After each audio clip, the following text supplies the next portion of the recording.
Okay, this is a nighttime filming. I don't normally do this, but I just asked this gentleman if I could film him backing up. He has a 350 wheelbase. Look at the wheelbase on that.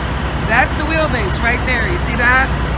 He's getting an excellent ride. There he goes right there, getting ready to back up. So he's got a spread axle.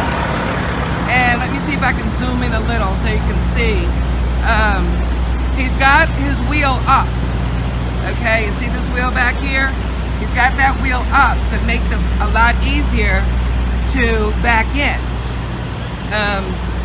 Because the wheels are spread so far apart, as you can imagine, backing up would put a lot of wear and tear on that front axle. I just wanted to show you this absolutely beautiful truck. It's a Kenworth, and he said it's God's truck. I love that. That's the first thing he said to me. He said, belongs to God, I'm just driving it. I love it.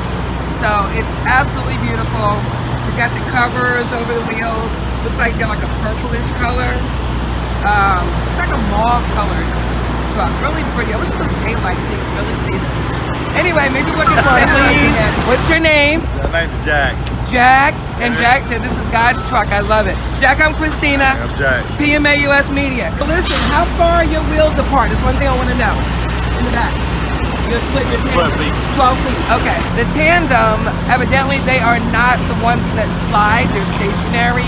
Okay. So when he's backing up, he has a hydraulic ability to lift that tandem so that you can use the back tandems only.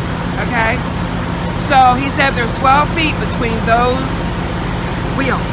All right. Anyway, it's raining, but stay tuned to Life and keep learning. Thanks for allowing me to share.